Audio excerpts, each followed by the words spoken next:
আজ আবার একটা ভিডিও নিয়ে হাজির। সুপার কাপের দিনক্ষণ ঘোষণা হয়ে গেল। ইস্ট বেঙ্গল কবে থেকে প্র্যাকটিসে নামবে? এএফসি এশিয়ান কাপের আন্ডার-23 কোয়ালিফাইং রাউন্ডের ম্যাচে ভারতের দুর্দান্ত লড়াই, এই নিয়ে আমার আজকের এই ভিডিও। তো অতি অবশ্যই বলবো ভিডিও শুরুতেই ভিডিওটা ভালো লাগলে লাইক কমেন্ট শেয়ার করতে ভুলবেন না। চ্যানেলে নতুন হলে সাবস্ক্রাইব করে নিতে ভুলবেন না। প্রচুর সাবস্ক্রাইব করুন। অনেকেই দেখছি যে সাবস্ক্রাইব করছেন না, ভিডিও দেখছেন, লাইকও হয়তো করছেন, কমেন্টও করছেন, কিন্তু সাবস্ক্রাইব করতে ভুলে যাচ্ছেন বোধহয়। প্লিজ একটু মনে করে সাবস্ক্রাইব করবেন। তো চলুন শুরু করা যাক আজকের এই ভিডিও। এফসি এশিয়ান কাপের আন্ডার-23 যে কোয়ালিফাইং রাউন্ডে ম্যাচ ছিল ভারতের কাতারের বিরুদ্ধে, অসম লড়াই। আর সেই অসম্ভব লড়াই করলো ভারত। একটা অসম প্রতিদ্বন্দ্বী কাতার ভারতের থেকে প্রায় 80 ধাপ ওপরে রয়েছে। তো এহেন একটা টিমের বিরুদ্ধে ভারতের মরণপণ লড়াই।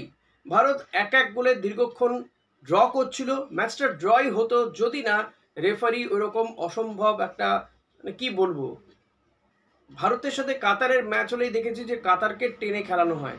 ভারতের বিরুদ্ধে কেন যায় রেফারিং আমি জানি না।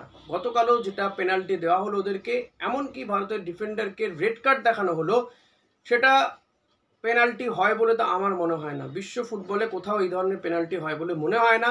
আর অন্য কারো, মানে এই জাজমেন্টটা ঠিক না ভুল, ভার বা কিছু নেই বোধহয়, বা কারো অন্য কোনো সহকারী রেফারির কোনো মতামত নেওয়া হলো না।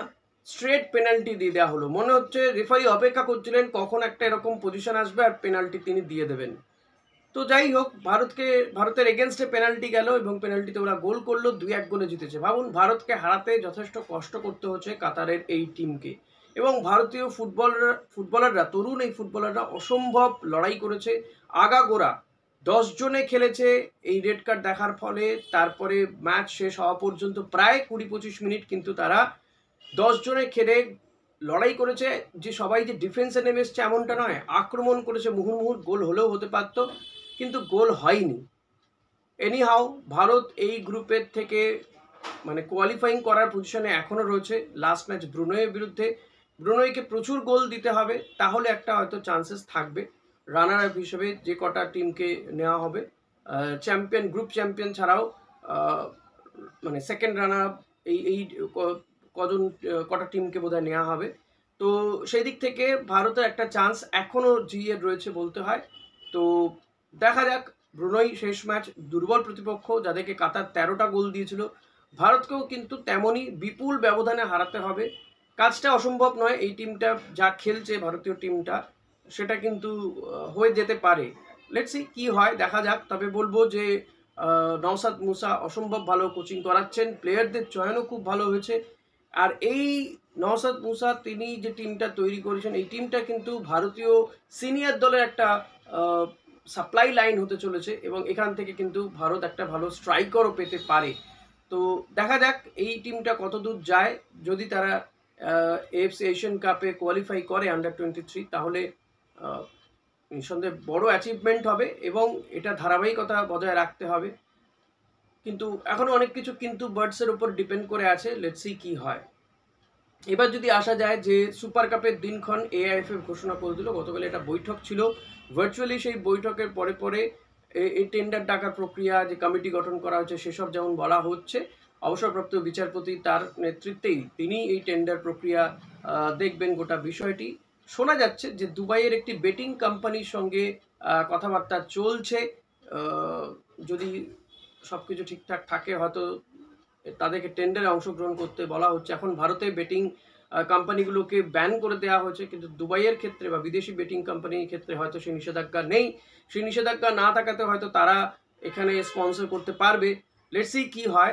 তবে সুপার কাপের দিনক্ষণ ঘোষণা করে দেওয়া হয়েছে। এআইএফএফ যে বিজ্ঞপ্তি জারি করেছে তার একেবারে নিচের দিকে রয়েছে যে আগামী 25শে অক্টোবর থেকে সুপার কাপ শুরু হবে। প্রথমে যেটা শোনা যাচ্ছিল যে সেপ্টেম্বরে শুরু হবে, কিন্তু ক্লাবগুলোর আপত্তি ছিল, কারণ মোহনবাগান, এফসি গোয়া, তারা এসিএল 2-তে অংশগ্রহণ করছে, যে ম্যাচগুলো সেপ্টেম্বরে রয়েছে। প্রচুর ক্লাব এখনও প্র্যাকটিসেই নামেনি। প্লেয়ার চয়ন থেকে শুরু করে তাদের এখন অনেকগুলো কাজ বাকি রয়েছে, কারণ কেরালার মতন কিছু ক্লাব তারা তো বলেই দিয়েছে যে আইএসএল এর দিনক্ষণ সূচি, তারপরে কাকে রাইটস দেওয়া হচ্ছে, সম্প্রচার সত্ত্ব কাকে দেওয়া হচ্ছে, সে সমস্ত না জানা পর্যন্ত তারা প্লেয়ারদের নামাবে না বা এই বিষয়টি নিয়ে কোনো কাজ করবে না। তো আইএসএল এর দিনক্ষণ এখনো পর্যন্ত ঠিক হয়নি। তবে যেটা মনে করা হচ্ছে যে আইএসএল তাহলে হয়তো ডিসেম্বর নাগাদ হতে পারে, কারণ নভেম্বর পর্যন্ত সুপার কাপই চলবে। 25শে অক্টোবর থেকে 22শে নভেম্বর পর্যন্ত চলবে সুপার কাপ। প্রায় 1 মাস ব্যাপী সুপার কাপ চলবে। হয়তো এক্ষেত্রেও কিন্তু ডুরান্ড কাপ যেভাবে হলো, অর্থাৎ গ্রুপ লিগ হয়ে তারপরে নকআউট পর্যায়ের খেলা, যেমনটা সুপার কাপ হয়ে থাকে, যদিও গতবার একটু অন্য রকমের ফিক্সচার ছিল, অন্য রকমের খেলা হয়েছে, তবে এবার মনে করা হচ্ছে যে সুপার কাপটা এই প্রায় 1 মাস ধরে হবে এবং সে দিনক্ষণ ঘোষণা হয়ে গেছে। শোনা যাচ্ছে যে সুপার কাপ নিয়ে কিন্তু ক্লাবগুলো এই সূচিতে, মানে এই যে 25শে অক্টোবর থেকে হবে এটাতে সম্মত হয়েছে, ফলত ক্লাবগুলো অংশগ্রহণও করতে পারবে। অক্টোবর মাসের 25 তারিখ থেকে যদি খেলা হয়, তো মোহনবাগান, এফসি গোয়া বা অন্যান্য টিমগুলো তারাও আস্তে আস্তে, মোহনবাগান যেহেতু এসিএল 2 খেলছে তারা খেলার মধ্যেই থাকছে, কিন্তু ওই সময় তাদের যেহেতু এসিএল 2 এর খেলা থাকছে সে কারণে তাদের একটা আপত্তি ছিল, জোরালো তারা সেই আপত্তি জানিয়েছে। এফসি গোয়ার ক্ষেত্রেও সেরকম বিষয়টাই ছিল, কিন্তু শেষমেশ এই 25শে অক্টোবর থেকে শুরু হওয়াতে তাদের কাছে নিঃসন্দেহে একটা স্বস্তির হাওয়া বলা যেতে পারে। এখন এআইএফএফ তারা ভীষণভাবে চাইছে যে এই আইএসএল নিয়ে বিডিংটাও কমপ্লিট করে ফেলতে, কারণ 30শে অক্টোবরের মধ্যে গোটা প্রক্রিয়া সম্পন্ন করতে হবে। 30শে অক্টোবরের মধ্যে কমিটিও গঠন করে ফেলতে হবে, না হলে আবার ফিফার ব্যানের খাড়াও ঝুলছে। এই সমস্ত কিছু নিয়ে কিন্তু একটা ল্যাজে গোবরে অবস্থা, কিন্তু এআইএফএফ শর্ট আউট করার একটা চেষ্টা অন্তত করছে। এখন তারা সুপ্রিম কোর্টের গুঁতো, ফিফার গুঁতো খেয়ে, তো সুপার কাপের দিনক্ষণ ঘোষণা হয়ে গেল।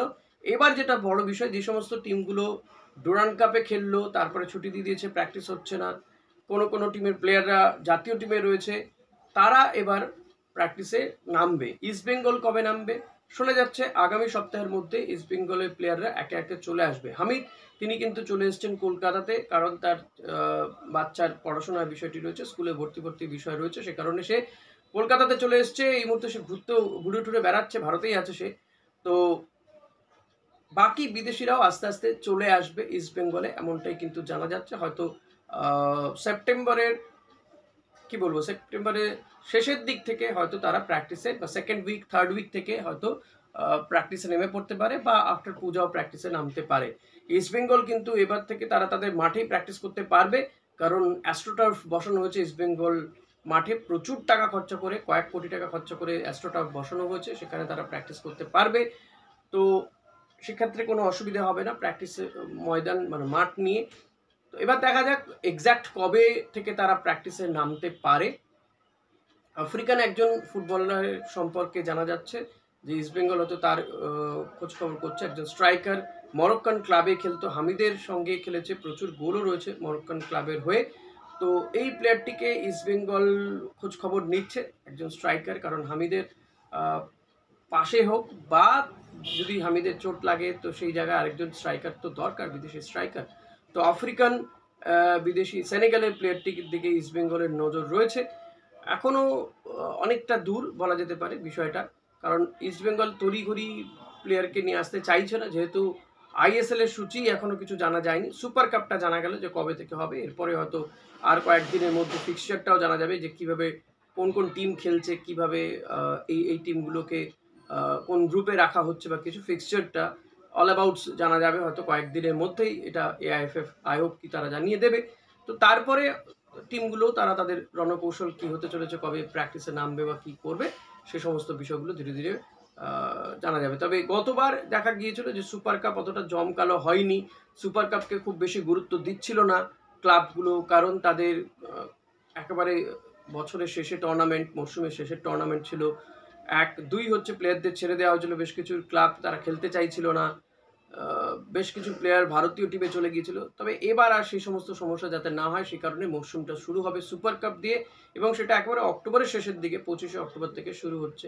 ফলত সমস্ত ক্লাবই খেলবে এমনটাই জানা গিয়েছে এখনো পর্যন্ত। এফসি গোয়া সহ সমস্ত ক্লাবই হয়তো খেলবে সুপার কাপটা।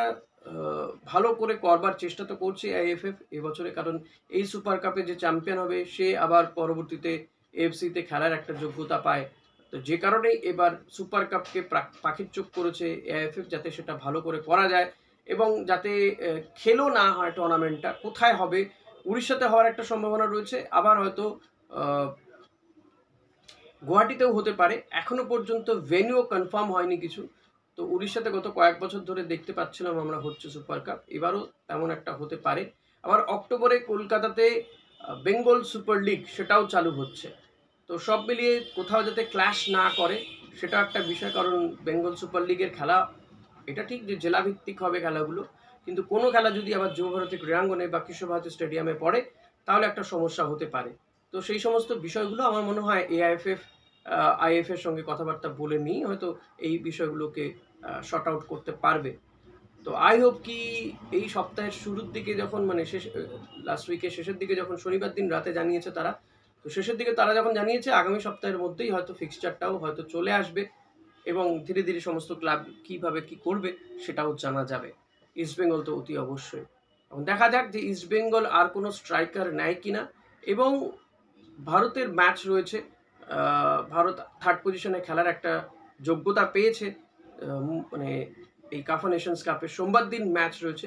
এই ম্যাচটা জিততে চাইছে আনোয়ার আলীরা। আনোয়ার একটা বার্তাও দিয়েছে যে দেশের সম্মান সবার বড়, কাফা নেশনস কাপে প্রথমবার ভারত খেলতে গেছে এবং যথেষ্ট ভালো পারফরমেন্স খালেদ জামিলের আমলে। হারতে হারতে যখন দেয়ালে পিঠ থেকে গিয়েছিল তখন খালেদ জামিল তার প্রথম ম্যাচেই জয় পেয়েছে তাজিকিস্তানের বিরুদ্ধে। তারপরে অবশ্য ইরানের বিরুদ্ধে হার এবং আফগানিস্তানের সঙ্গে ড্র।